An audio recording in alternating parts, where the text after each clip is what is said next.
Eh,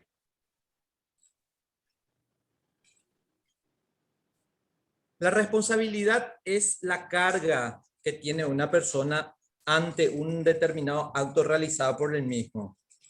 Dentro del ámbito profesional de ustedes, en el campo médico, generalmente van a estar delante de dos tipos de responsabilidades, la responsabilidad civil y la responsabilidad penal.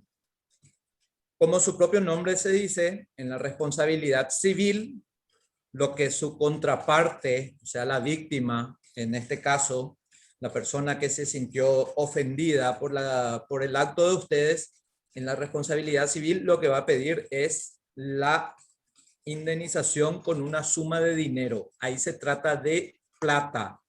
Con plata ustedes van a resarcir el daño que pudieron haber ocasionado a la víctima. Y la responsabilidad penal, ahí ya no estamos hablando de dinero, estamos hablando de una pena privativa de libertad generalmente. ¿Qué significa eso?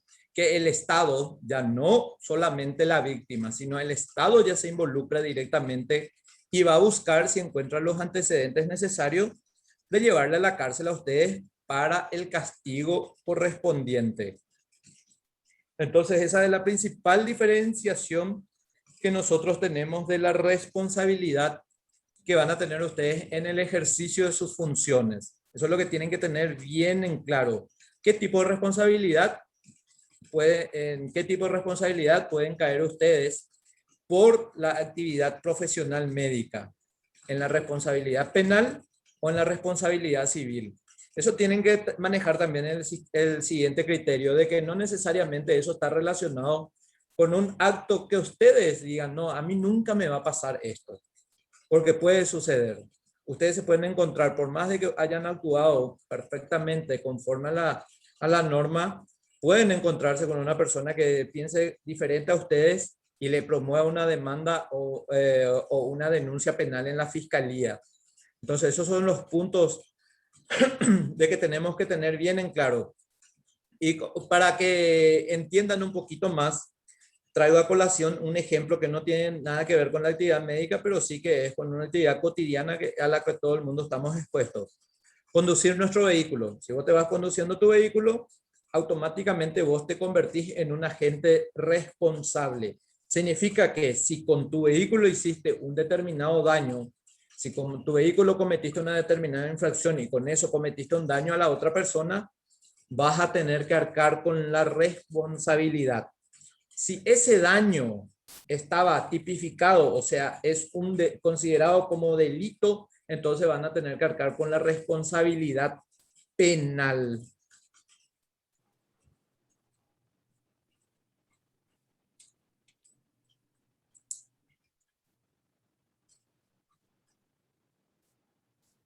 ¿Me acompañan, verdad?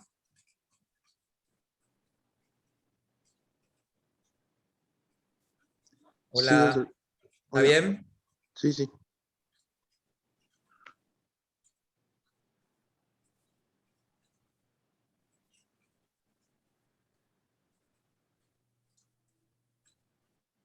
Ahí está. Como su nombre dice, la responsabilidad civil puede definirse como una obligación de reparar los daños y perjuicios causados por una persona o a una persona o un grupo de personas. Dicho daño puede ser provocado por incumplimiento contractual. Ahí tenemos dos aberturas en la responsabilidad civil. ¿Cuál es la responsabilidad contractual? Si yo le contrato al doctor Jorge Ramos, que es compañero de ustedes, para que me haga una cirugía plástica en la que sí tiene deber de resultado y él me promete que al salir del quirófano yo voy a salir con la nariz más fina, más armónica posible y yo le contrato para eso. Tenemos nosotros un contrato, por más que no hayamos firmado un contrato como todo el mundo generalmente entiende, de que nos sentamos y firmamos un documento contractual, ¿verdad? Donde diga, yo me someto a su conocimiento y técnica y él me tiene que hacer una cirugía en donde mi nariz necesariamente tenga estas, por lo menos estas características. Si yo salgo del quirófano y mi nariz está más grande de lo que ya es, o está más para abajo, más para arriba, efectivamente el doctor Jorge Ramos no cumplió conmigo su obligación su obligación contractual. Entonces yo me voy a sentir lesionado en el sentido de que yo le contraté para que me haga una determinada cosa y el doctor no pudo cumplir eso. Ahí ya vienen las causas del por qué no pudo cumplir, porque tiene inexperiencia, nunca hizo, porque fue imprudente, dejó que otra persona o fue negligente, no tenía la aptitud para hacer, igual me prometió que me iba, después nos enteramos de que había sido, él no es cirujano plástico, es cirujano clínico. Entonces, esos son los factores que después se van desarrollando dentro de un proceso para que yo pueda demostrar que en mi cuerpo, en este caso, en mi estética, sufrí un daño civil. Entonces, tengo la obligación de demandar, tengo el derecho de demandarle a Jorge Ramos y pedirle una determinada suma de dinero, que es lo que a mi criterio, como víctima en este caso, me va a devolver la tranquilidad, la paz social, como nosotros le decimos en el derecho, y con ese dinero yo voy a estar conforme. Dentro del mismo campo, una persona que haya sido víctima de una negligencia y puede llegar inclusive a fallecer o quedar mal herido, ¿verdad? Siempre estamos hablando, intento extraerme del campo penal y hablar del campo civil, porque no son vinculantes uno con el otro. Eso quiero que tengan en cuenta. No necesariamente una negligencia tenga que pasar al campo penal o yo como víctima necesariamente tenga que hacer una denuncia en la fiscalía para que después pueda pedir el resarcimiento de daños y perjuicios. Son cosas, son áreas totalmente diferentes, procesos totalmente diferentes, jueces totalmente diferentes, técnicas judiciales totalmente diferentes. Entonces, no se trabajan en el mismo campo cuando estamos hablando de la esfera civil y de la esfera penal. Son otras cuestiones, se manejan de otras formas, y trayendo a la práctica que pueden manejar ustedes. Una, digamos que es una cuestión de psiquiatría y el otro traumatología. Son áreas muy diferentes, especialidades muy diferentes, pero que al final actúan en paralelo, digamos, generalmente. Entonces, si este hecho lesivo tenía una relación contractual, o sea, yo le contraté al doctor Jorge Ramos, él no tuvo la aptitud para desarrollar lo que me prometió en mi rostro, entonces yo, dentro del vínculo contractual con él, agarro y le hago una demanda de indemnización de daños y perjuicios. También puede ser de que yo me siente con el doctor Jorge, si él tiene un abogado, se hace que se firme un buen contrato y la persona que se va a someter, entonces firma un contrato con estas características y si tiene un buen abogado, por ejemplo, le podría colocar dentro de las cláusulas de que en la hipótesis de que las circunstancias no hayan salido como la que se prometió en el inicio, se deben ver las causas, por qué la nariz no salió como tendría que haber sido. Después están las relaciones extracontractuales. Tienen el mismo sentido, el mismo objetivo, pero se plantean de manera diferente. ¿Por qué les digo que se plantean diferente? Y acá voy a un ejemplo médico y después voy a abstraerme de eso. Un accidentado, una persona que se sintió mal, como dicen generalmente los familiares de las víctimas, entró caminando. Eso es muy importante para los familiares de la víctima, que la persona entre a un nosocomio, a un centro asistencial caminando y hablando. Quiere decir que para ellos, entre comillas, yo sé que no es así, y ustedes también, que la persona estaba relativamente bien, por eso pudo entrar caminando, pero pudo haber tenido montones de otras complicaciones en ese interín, ¿verdad? Pero para el familiar, el hecho que haya entrado caminando ya es un motivo y es generalmente una causal de pensamiento de que hubo negligencia. La extracontractual es que la doctora Elena Portillo esté de guardia en un centro asistencial, llega un paciente con una determinada dolencia, qué sé yo, una apendicitis a punto de, y se convierte eso en una peritonitis. Ustedes como médicos van a poder explayarse mejor en su pensamiento, pero se actuó mal. hizo un mal diagnóstico, se hizo un mal procedimiento, se complicó y pudo llegar a fallecer la víctima.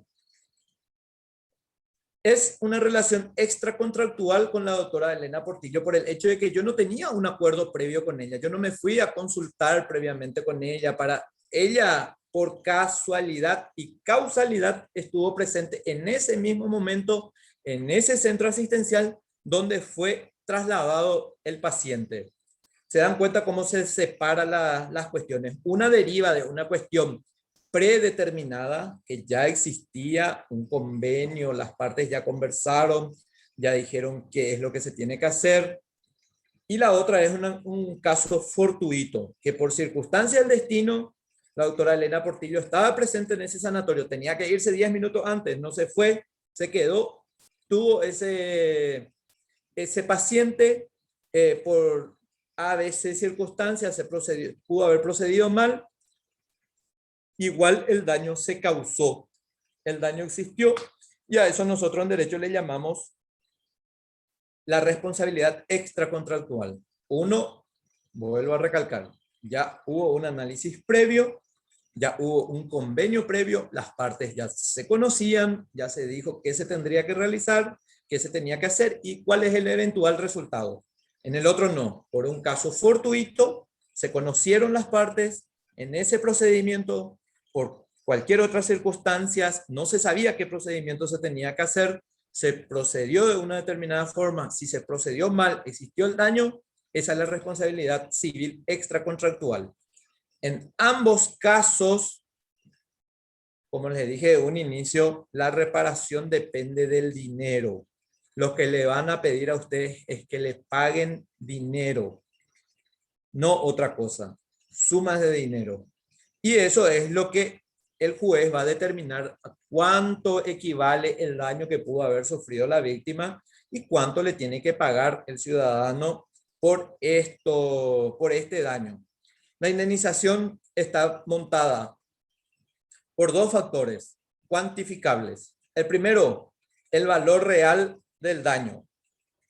Y acá vuelvo otra vez a hacer un sistema paralelo. Si yo me voy y tengo un accidente de tránsito, tengo dos tipos de daño o tres eventualmente, pero que es cuantificable. ¿Por qué? Porque yo tengo un vehículo que vale $10,000 y ese vehículo hace pérdida total. Yo ya tengo un daño material real de $10,000. Ahí voy a tener el daño moral, que me quedé caminando, no pude trabajar, me tuve que ir en colectivo, tanto. Ese es un daño ya no cuantificable en el sentido de que ya no es tangible. Yo no puedo calcular cuánto es el daño que me ocasionó no tener mi vehículo. Y después está el daño derivado de la pérdida de chance. Por ejemplo, si yo estaba a punto de entrar a trabajar en una empresa porque necesitaban una persona con vehículo y yo tenía el vehículo y en ese interín accidente, yo dejé de poder trabajar en esa empresa y ese es un daño de pérdida de chance, un daño eventual, son los daños. Ahí hay tres tipos de daño. El primero es el daño real, cuantificable, tangible, o sea, vos podés saber cuánto vale ese auto. Mi auto valía $10,000 y yo efectivamente $10,000 es el daño. Después ya viene el daño moral y el daño derivado de la pérdida de chance. En el caso de la vida, por ejemplo, eso es algo súper importante que tengan en cuenta. Generalmente se calcula lo derivado de su productividad. ¿Qué quiere decir eso? Y acá va algo muy importante para que tengan en cuenta. Si la persona, y siempre uso este ejemplo para que entiendan, si la víctima fatal en el procedimiento, hagamos de cuenta que sea una víctima fatal, en el procedimiento médico haya sido un ingeniero recién egresado que entró a Itaipú con cargo de directo y tiene un salario de 50 millones de guaraníes, entonces se va a hacer el cálculo más o menos cuánto tiempo productividad tendría todavía este señor. Entonces se va a hacer un cálculo, él podría trabajar hasta los 60 años, más la jubilación, y va a salir una cifra astronómica porque es cuantificable el ingreso del señor. La misma cosa que una víctima fuese un estudiante de medicina como usted de los últimos años, tienen todo un futuro económicamente próspero hacia adelante. A diferencia, y acá suena muy feo esto, pero es la realidad, de que la víctima sea una persona ya mayor de edad, de 60 años y de nivel económico muy bajo. Entonces, ¿qué futuro de prosperidad, qué proyección económica podría tener esa persona? Entonces, esas son las variables con las que el juez trabaja para determinar cuánto vale una vida o cuánto vale un miembro. Entonces, si yo soy una persona, traigo otro ejemplo, deportista, que me dedico al deporte como profesión y sufro un accidente de tránsito o sufro una lesión y me voy a consultar con uno de ustedes y por una mala praxis yo soy privado de mi miembro tengo un miembro, la pierna me queda inservible, entonces va a ser diferente el daño económico que pueda sufrir porque ese es su elemento de trabajo, no a otra persona que haya sido con características obesas o que sea mucho mayor, que tenga mayor edad. Entonces, esas son las variables que va a utilizar el juez para determinar el monto del daño. Por eso siempre, generalmente los alumnos siempre preguntan, pero si una persona muere, ¿quién determina el precio? ¿Cuánto vale esa vida? O si una persona pierde un dedo, o pierde un brazo, o pierde un pie, ¿quién determina el daño económico? ¿Cómo se va a poder establecer un daño económico en relación a ese punto particular? Y bueno, esas son las variables, las que les estaba explicando, que generalmente el juez utiliza para determinar esos montos. Y ahí hay dos cuestiones que si alguna vez le toca, van a estar contrapuestas. El abogado demandante va a decir de que si era un jugador de fútbol, de que esa persona lesionada por uno de los médicos era prácticamente Messi en potencial. O sea, que el monto astronómico que él iba a percibir es inmenso. Y el abogado de la otra parte va a decir, no, este es un tronco, no tenía futuro futbolístico, era el último año que iba a estar jugando y después se iba a retirar porque no tenía futuro. Entonces se dan cuenta y el juez va a tener que estudiar desde este punto a este punto para poder determinar algo que por justicia considere que es justo. Nunca va a ser justo para ninguna de las partes, porque siempre la víctima va a creer que es poco y la contraparte va a creer que es mucho. Entonces nunca va a haber ese equilibrio, digamos. Eso en cuanto a la naturaleza de la responsabilidad civil. Vuelvo a recalcarle, dinero soluciona o cubre los daños de la responsabilidad civil. Ahora bien, la responsabilidad penal. Tiene dos acepciones la responsabilidad penal. La primera, la responsabilidad penal es una consecuencia jurídica derivada de la comisión de un hecho, no cualquier hecho. Tiene que ser un hecho que esté tipificado. ¿Qué significa eso? Que esté escrito en la ley.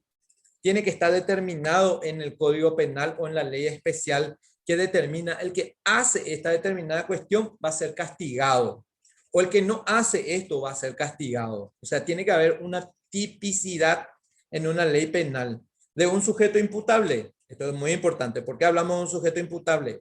Un menor de edad es inimputable por naturaleza. O sea, si él comete un daño X, no va a poder ser responsabilizado ante la ley penal.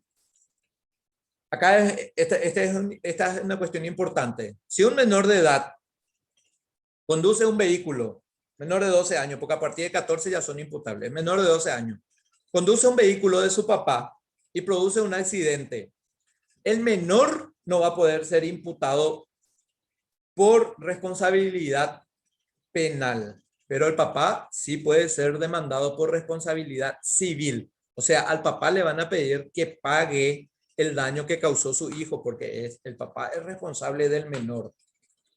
Entonces, imputable tiene que ser una persona mayor de 18 años y con sus capacidades. No puede ser una persona que tenga problemas mentales, no puede ser un sordomudo que no se pueda hacer entender por señas, ni con deficiencia total de entendimiento. O sea, tiene que ser una persona imputable, tiene que tener una capacidad relativa. Y siempre que dicho hecho sea contrario al orden jurídico, o sea, que vayan contra la norma. Por eso es tan importante que el principio de que para nosotros, las personas normales, todo lo que no está prohibido está permitido. Nosotros podemos hacer todo lo que querramos, todo lo que se nos antoje en la vida, siempre y cuando no esté prohibido por una ley. Y en este caso que no esté prohibido por una ley penal, una ley que sanciona. Es decir, que sea antijurídico y además punible. ¿Qué significa que sea punible? Que haya una sanción. ¿Y cuál es la sanción en este caso particular? Porque en el otro también existe punibilidad. ¿Cuál es la punibilidad de la responsabilidad civil? El dinero. Y en este caso, generalmente la cárcel. O sea, uno busca que la persona que cometió un hecho penal de naturaleza penal, su responsabilidad sea la cárcel. Como le dije a los compañeros que estaban, a los alumnos que estaban al inicio de la clase, que hasta hace poco ahora está de boga un tema que hace relación a las médicas de un sanatorio conocido en donde fueron condenadas por negligencia médica y lesión culposa. No murió nadie ahí, no hubo víctima, pero sí tengo entendido, yo no conozco a fondo esa causa, pero hubo un daño permanente en la víctima, una señora que se fue para dar a luz a su hijo y por circunstancias, según los informes, que por circunstancias derivadas de la anestesia, se le produjo un estado cuasi vegetativo permanente. Entonces, ahí hubo una sentencia condenatoria en donde las dos médicas, no la anestesista, porque este es un punto que le voy a hacer entender también, la anestesista fueron condenadas a pena privativa de libertad y a pagar una suma de dinero en concepto de indemnización. Aquí viene el siguiente punto. Lo que la ley establece, que la ley penal te puede determinar la indemnización de daños y perjuicios. Puede ser que dentro del mismo proceso el juez ya determine, bueno, aparte de irte a la cárcel, tenés que pagarle $100,000 a la víctima por esta causa. La víctima, en este caso, puede decir, no, yo no estoy conforme, esto vale mucho más. Yo sé que mi esposa se quedó en estado vegetal, somos padres de 2 hijos menores y $100,000 no es lo que vale. Entonces, puede irse a la esfera civil a cuantificar ante un juez civil cuánto es el monto que él cree que debe recibir en concepto de indemnización por daños y perjuicios por el acto médico que fue probado y demostrado y en el que fueron condenados los doctores para que después se pueda dar la indemnización civil en el fuero civil correspondiente, como les dije. ¿Me acompañan hasta ahí? ¿No tienen alguna pregunta? ¿Entienden la diferencia? Sí, doctor. ¿Están Doctor, pero yo entendiendo? tengo Decime, una David, duda. decime, eso es lo que quiero, que me pregunten todas las dudas que tengan. Sí, en cuanto, o sea que con lo que dijiste en esta última parte, no, doctor, eh, justamente te iba a preguntar si solamente la responsabilidad penal puede, o sea, se puede dar también la indemnización, pero, no, pero siempre o no siempre va a ir acompañado de un pedido de cárcel, por ejemplo, o dependiendo del caso. La responsabilidad penal generalmente es, o sea, hay dos tipos de sanciones penales. Uno es la multa, pero son para hechos demasiado leves, en donde el Estado considera esos hechos de calumnia, difamación, incuria, cuando hablaste mal de una determinada persona y te querelló. Entonces, en ese caso se aplica la multa. Un caso, pero son en pocos casos y en los casos muy leves, es multa la pena privativa, porque no tiene sentido que por ese tipo de hechos leves una persona se tenga que ir a la cárcel. Pero en general, casi el 95% de los hechos punibles que están en los artículos del Código Penal son de naturaleza de cárcel. O sea, en el fuero penal lo que se busca es la cárcel para el sujeto. Después viene otra derivación que se puede dar para que una persona que haya sido condenada o una persona que todavía no haya sido condenada, pero reconozca su falta, pueda pedirle al juez, no, no me vaya a llevar a la cárcel. Yo te voy a aplicar, te voy a pagarle al Estado una compensación, hago una donación y me voy a someter a unas reglas de conducta. Por ejemplo, el famoso alcotés. Una persona que ya le agarró el alcotés va a saber esta cuestión, es que se tiene que ya firmar el libro por un año, no tiene que comprometerse a no volver a conducir ebrio, tiene que hacer una donación, todas esas cuestiones. Entonces, ¿qué hace el juez? Para no llevarle a la cárcel por ese hecho que por su naturaleza no es muy grave, entonces se decide optar por esa salida. Pero como te recalco, el 95% de los casos de naturaleza penal y principalmente los hechos graves, como por ejemplo la muerte de una persona, está relacionado con la cárcel.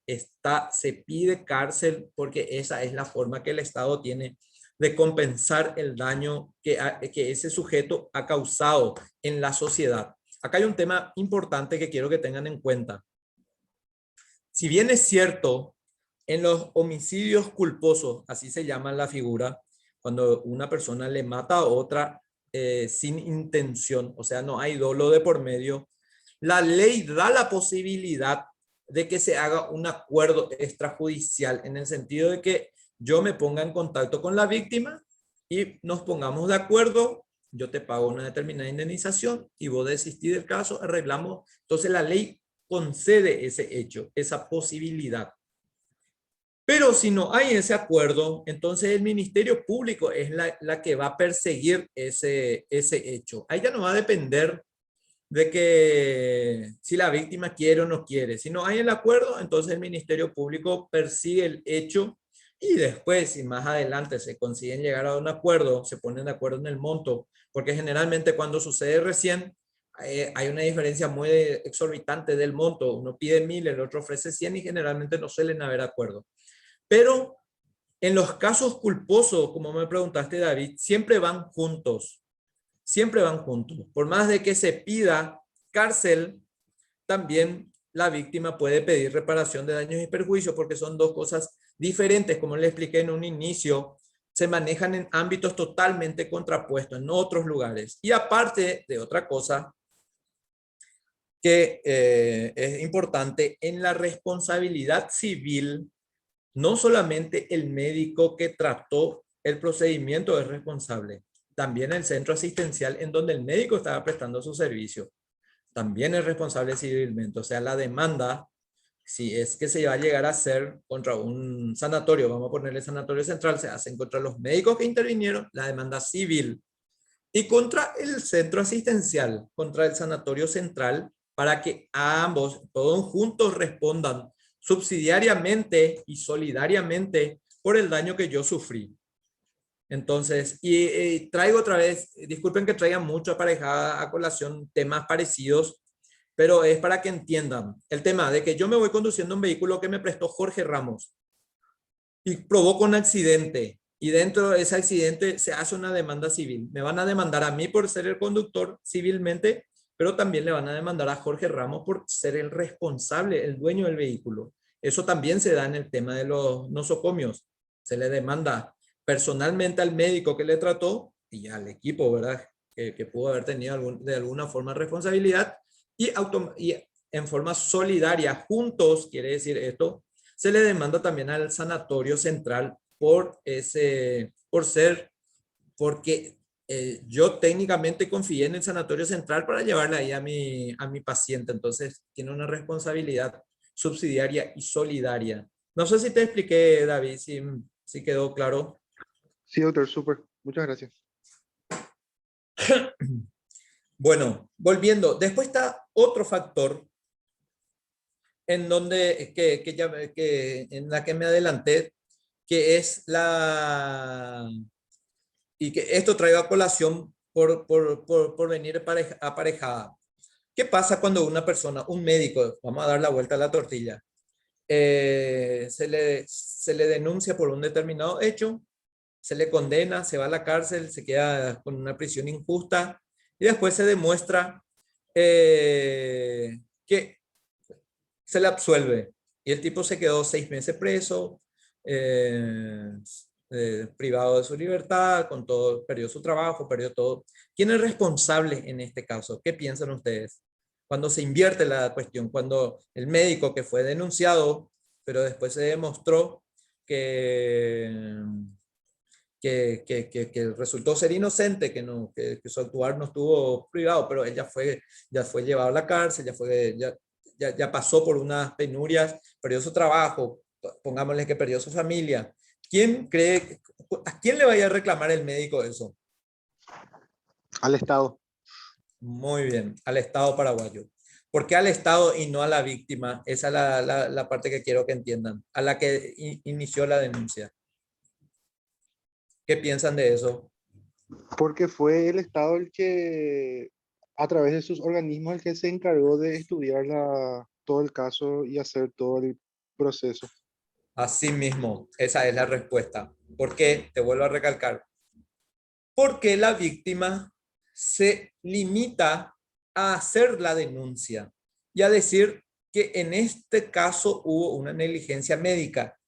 El Estado, a través de sus agentes e instituciones y toda su maquinaria, que es la más grande del mundo, en términos genéricos, porque el Estado siempre va a tener más fuerza en todo el mundo ante un particular, entonces el Estado mueve toda esa estructura y la víctima simplemente se va y dice de que cree o que está consciente, que está plenamente, tiene certeza de que se cometió un hecho antijurídico contra sus familiares o contra él.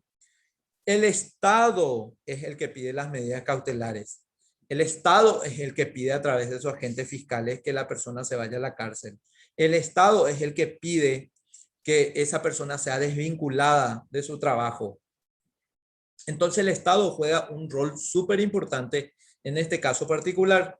Y cuando el médico, en este caso, invierte la situación, se queda en posición de víctima, pasa de victimario, pasa a víctima, entonces él tiene que demandarle al Estado. Y acá viene otro tema importante, la responsabilidad personal del hecho propio del funcionario que actúa. Este es un tema que nosotros en el derecho tenemos todavía como una falencia. Ustedes ya escucharon por si acaso que algún fiscal haya sido condenado por responsabilidad civil porque le acusó, porque le metió preso de balde a un tipo, o un juez haya sido condenado por responsabilidad civil porque le ordenó la detención y la prisión de una determinada persona. ¿Ya escucharon alguna vez eso en algún noticiario, algo por el estilo? ¿Qué La verdad que creen? nunca, doctor. La verdad que nunca. Sí, habrá casos seguramente de muy pocos. Justamente ese es el problema. Por eso los fiscales, y voy a hablar mal ahora de mis colegas de los fiscales, ellos se creen los dioses del territorio penal, de la esfera penal. ¿Por qué? Porque generalmente no existe demanda, responsabilidad contra ellos. No existe un hecho en donde a ellos vinieron, se vengan y le demanden y haya una condena. ¿Por qué? Porque ellos simplemente van a decir, no, yo estaba haciendo mi trabajo y en ese momento yo creí que era necesario para determinada cuestión, que se podía escapar o que iba a obstruir el procedimiento, todas esas cosas. Entonces, ahí con eso ellos se defienden y con eso zafan. Desde el momento que cambie nuestra legislación y hayan jueces capaces de condenar a sus colegas, porque esa es la verdad, y así como se dice que la medicina trabaja en equipo, en cofradía y se protegen uno de los otros, no duden que los jueces también y los fiscales también y los abogados intentamos también. Entonces cada uno intenta cubrir la espalda de su gremio y muchas veces esa cobertura de espalda se hace inclusive cuando está mal el actuar de uno de los miembros. Y se da también en el grupo de los médicos. No crean de que en el grupo de los médicos no se da, y se da con los jueces, se da con los abogados, se da con los fiscales. Entonces, desde el momento que eso se rompa alguna vez, esperemos que alguna vez suceda, que yo al menos pueda vivir todavía esa premura de que la interpretación legal vaya cambiando, yo le puedo asegurar de que para cualquier pedido, cualquier imputación y cualquier denuncia determinada contra una determinada persona, va a ser van a pensar 2 o 3 veces antes de tomar una decisión. Y la misma cosa es aplicable para la prensa, en el sentido de que la prensa se basa y zafa con el tema que le coloca ahí. Médico, médico es acusado por supuesto hecho de homicidio culposo. Ahí ya, y pone la foto, pone el hospital, pone la víctima, quién es el doctor, todo completito, en primera plana. Y esa es una condena mediática, esa es una realidad. Todo el mundo ya va a decir, y si no de todo el mundo, el 50% por lo menos de las personas que le conocen va a decir, no, este doctor nuevo era un caso aparte, porque eso tenemos como seres humanos, porque se quiere hacer leña del árbol caído.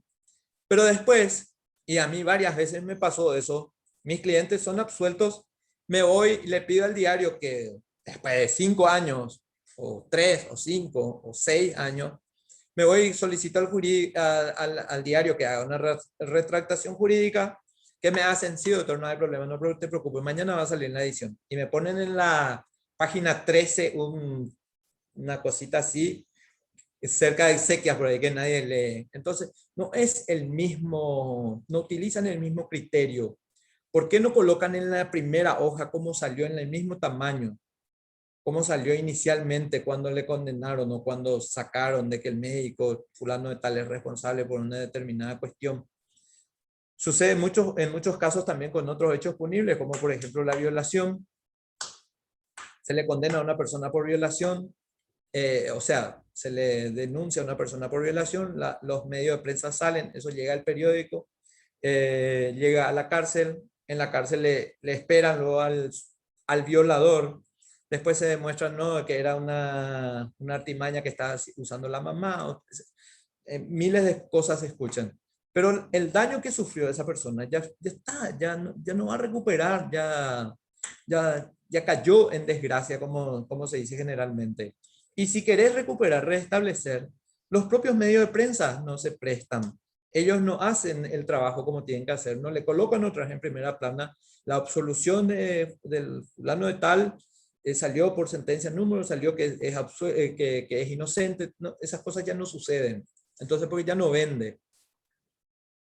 Entonces, volvemos ahí en la responsabilidad. Y acá estamos hablando de 2 factores.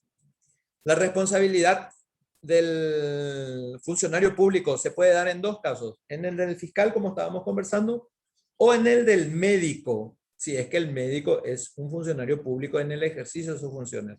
O sea, si el hecho sucedió en el hospital regional bajo la actuación de un médico X, entonces la responsabilidad civil se va a ejercer contra el profesional médico y subsidiariamente y solidariamente contra el Estado paraguayo. Cuando hablamos del Estado paraguayo, abarca todo. Ahí se le tiene que demandar al Estado paraguayo, no al hospital regional de Ciudad del Este. Se le va a demandar al Estado paraguayo como un ente, porque el Estado paraguayo es la representatividad de todos los organismos del Estado. Y si ahí surgió el daño y ahí existió el problema, entonces se le tiene que demandar al Estado paraguayo. Entonces, Te escucho, David. el Estado paraguayo pierde, o sea, pierde en este tipo de denuncias, Sí, porque contra sí, el sí, Estado. sí, sí. Hubieron casos, muy importante tu pregunta. Sí, hubieron casos donde sí el Estado, porque ahí pues no se le toca el bolsillo al juez o al fiscal, se le tira a Hacienda. Pero hubieron muchos casos ya en donde el Estado paraguayo fue condenado, el Estado paraguayo es representado por la Procuraduría General de la República y hubieron casos donde fueron condenados por indemnización de daño y perjuicio. Solamente que ahí entras en otro problema, la víctima entra en otro problema, cuándo cobrar y cómo cobrar. Porque ustedes saben que los bienes del Estado son inembargables, o sea, yo no me puedo ir con una sentencia a embargar la cuenta del Estado. Entonces, ¿qué tengo que hacer? Tengo que rogarle a la gente del ministerio que presupueste mi demanda, el monto que tengo que cobrar como indemnización. Eso se tiene que presupuestar, siempre te sacan, después de 2 años por ahí te presupuestan y te colocan un puntito de acuerdo a disponibilidad otra vez. Entonces, y ahí ellos te dicen, no, no hay disponibilidad, no. ¿Para qué eso? para que vos te tengas que acercar a la gente y le dices, che, yo no aguanto más, pagame y de lo que me pagaste doy el 30%, el 40%, el 50% y ahí vamos a solucionar. Entonces, una burocracia que se crea justamente para en busca de la corrupción, porque no existe una ley, un sistema financiero rígido en el sentido de que vos te vas a presentar tu demanda y el Estado te tenga que pagar porque los bienes son inembargables. Los bienes del Estado son inembargables. Pero hay muchos casos, yo ya tuve también casos en donde se le ganó al Estado paraguayo, pero el ganar es una cosa, el cobrar es otra totalmente diferente. Entonces, cuando le estaba haciendo la diferenciación entre la ley, la responsabilidad civil y penal, debemos tener también otro factor que, no es, que es menos importante, pero siempre va a regir para el funcionario público, que es la responsabilidad administrativa. ¿Qué quiere decir eso? De que si un funcionario público es condenado, automática, o sea, hay una, no condenado, vamos en otra, hay una denuncia contra un funcionario público por la comisión de un hecho punible de negligencia médica, homicidio culposo, digamos. Se puede establecer la demanda, la acción penal, por un lado, la acción civil, por otro, como le expliqué, y hay una tercera acción que el Estado va a hacer a su funcionario, que va a ser un sumario administrativo para intentar sacarse de encima o por lo menos investigar cuál fue la causa real de la falla de este personaje, de este profesional. Si el Estado, a través de su organismo privado, dentro de su estructura, que se le hace un sumario administrativo, eso dentro de la jerarquía estatal misma, no, ya no se trata del Poder Judicial, sino dentro del ámbito del Poder Ejecutivo, considera de que el profesional médico actuó con negligencia, también le va a desvincular de su trabajo. Entonces se van a dar tres efectos de responsabilidad. La civil, que es la de dinero, la penal, que es la de la cárcel, y en los casos de que, que sea funcionario público, el agente o el médico que actuó en ese caso particular, va a ser dentro del campo administrativo, o sea, dentro del área administrativa también va a tener un proceso, o sea, el abogado de esta persona, de este médico, va a tener que trabajar en tres áreas. Por eso en el futuro nos digan que los abogados cobran caro, pues tienen que defenderle a ustedes en tres puntos diferentes. Tienen que defenderle a que no paguen una suma de dinero exorbitante, tienen que defenderle a que no vayan a la cárcel y tienen que defenderle en algunos casos a que no pierdan su trabajo. O sea, ese es el campo donde se va a trabajar y donde actúa la responsabilidad personal por un hecho punible de esta naturaleza. Acompañan, ¿verdad? El raciocinio. Si tienen alguna pregunta. Sí, doctor, está súper bien. Bueno, esos son los puntos de la responsabilidad que yo quería compartir con ustedes hoy. No sé si tienen alguna consulta, si no quedó claro algo, si quieren que les hable sobre un punto particular. Doctor, yo tengo una consulta. ¿En qué caso, Decir, por ejemplo, el médico puede perder su registro? bueno, O, bueno, el médico puede perder su registro. Eso ya es dentro del campo administrativo. También el juez puede determinar la casación de su registro si es que es muy alevoso o haya demasiado reincidencia en el actuar médico de una persona. Dice, no, esta persona no está hábil para seguir ejerciendo su ejercicio, su profesión. Entonces el juez, de acuerdo a la naturaleza del caso, puede determinar también. En muchos casos se da la suspensión provisoria del ejercicio de su función y en otros casos puede pedir la casación de su ejercicio. Pero generalmente eso casi nunca se dio. Yo no conozco un caso, la ley establece que se pueda dar, pero yo no conozco un caso práctico en el que un juez se haya atrevido a decir, bueno, de ahora en adelante esta persona ya no va a ejercer la medicina. Pero sí, dentro del Ministerio de Salud existe la Superintendencia de Salud, que es la encargada de supervisar las matriculaciones, las matrículas que tienen ustedes como profesional médico.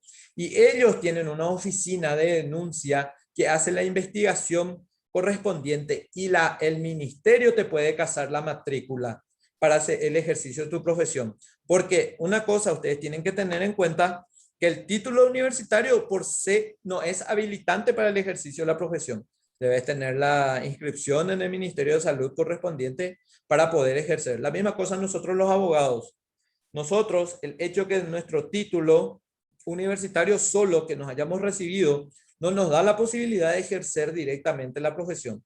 Nosotros tenemos que estar matriculados en la Corte Suprema de Justicia y la Corte Suprema de Justicia es la que nos aplica las sanciones correspondientes de acuerdo a sus criterios en el ejercicio de nuestra profesión. Puede darnos la suspensión, puede darnos la casación de nuestra matrícula. Y eso se da en la Superintendencia de Salud, que es dentro de la responsabilidad administrativa, como les dije. ¿Quedó claro, Elena? Sí, súper, gracias. ¿Tienen otra consulta? Doctor, ¿y será que puedes volver a la primera diapositiva cuando hablaba cuando era extra, no me acuerdo cómo era, ese, contractual y extra? Tipo, los dos, tipo, viste que son distintas circunstancias, pero igual tienen Sí, el mismo peso, digamos que, el mismo. La forma como nació la obligación nomás la que cambia. Significa de que cómo nació el derecho de la persona de pedir esa indemnización. Una es con la contractual, que ya está preestablecido nuestra vinculación. Nosotros ya teníamos un convenio y vos no cumpliste lo que me prometiste, entonces de eso deriva la relación contractual. Pero la finalidad es la misma. En el fondo, una persona dice, esta persona me tiene que pagar a mí una suma de dinero porque me cometió un daño y yo sufrí perjuicio por su actuar. Y en el otro, la responsabilidad extracontractual, lo que se da es el caso fortuito donde se encuentran los dos agentes, el demandante y el demandado. Ellos no se conocían, digamos que no se conocían, y eventualmente por circunstancia del destino, la vida le puso uno frente al otro, se produjo el suceso y ahí surgió la obligación. O sea, la finalidad es la misma, la causa es la misma, sino la situación, cómo se colocaron los dos agentes, el demandante, el demandado, la víctima y el victimario en ese lugar, es lo único que deriva de la responsabilidad contractual y extracontractual. entiendo, gracias.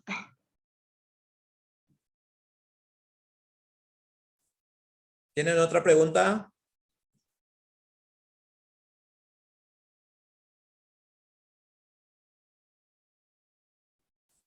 ¿No? Creo que ya no, doctor. Perfecto. Hasta acá es el punto que me pidió a mí el doctor Obregón que les desarrolle. Entonces, si quedó claro, si no tienen otra consulta, quedamos así. ¿Qué les parece?